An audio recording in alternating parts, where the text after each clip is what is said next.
Chapter 5. Summary. The harmony of the paths of knowledge and work. Feeling confused, Arjuna asks the Lord again, "You seem to advocate the abandonment of all karma in one breath, and in the next praise the discharge of all actions in a disinterested manner. Which of these two should I follow for my good?"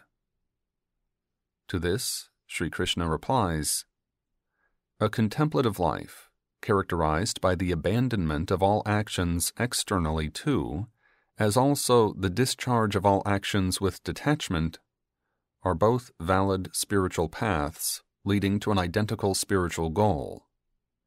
As paths, they may look different, but in the end they are the same.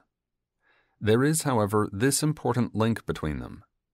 Without undergoing the discipline of detached action, it is vain to abandon all external action, for it will result only in idleness and hypocrisy. To an average aspirant, it is a mere pitfall, while discriminative wisdom combined with detached action will take him forward gradually. So it comes to this, that the attainment of detachment in action is the very essence of spiritual life, and once this is acquired, it is immaterial whether one abandons actions externally or continues to perform them. For one who is truly detached becomes, through that detachment, fit to be united with the self of all, the Supreme Being, who is the goal of all spiritual striving. He is no longer affected by action. The way of illumined ones. A truth knower with such detachment feels, "I do nothing in all the movements of the body, even in the very winking of the eyes." Having abandoned all actions, mentally, he rests in the nine-gated citadel of the body, undisturbed by the hurry and bustle of the activities of its members. In all his bodily and mental activities, his detachment is so complete that he feels that it is Prakriti, nature, of which the body-mind is a part, that works and reaps the fruits, not he the spirit, who is only the unconcerned witness of all these movements of Prakriti.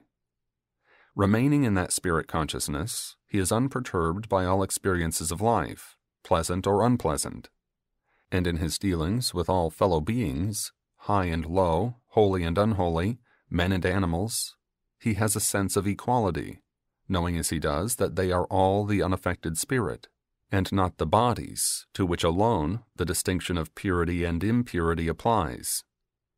Even in this embodied state, he is able to contain the pull of the passions and the senses.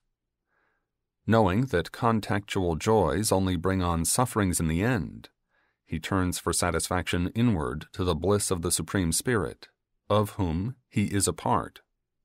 He becomes an adept in the practice of samadhi, and at any time he can withdraw himself from the surface life of the body and be merged in the bliss of the spirit within. Knowing me as the friend of all, and at the same time the maker and master of everything, to whom all worship and austerities have to be offered, man attains supreme peace,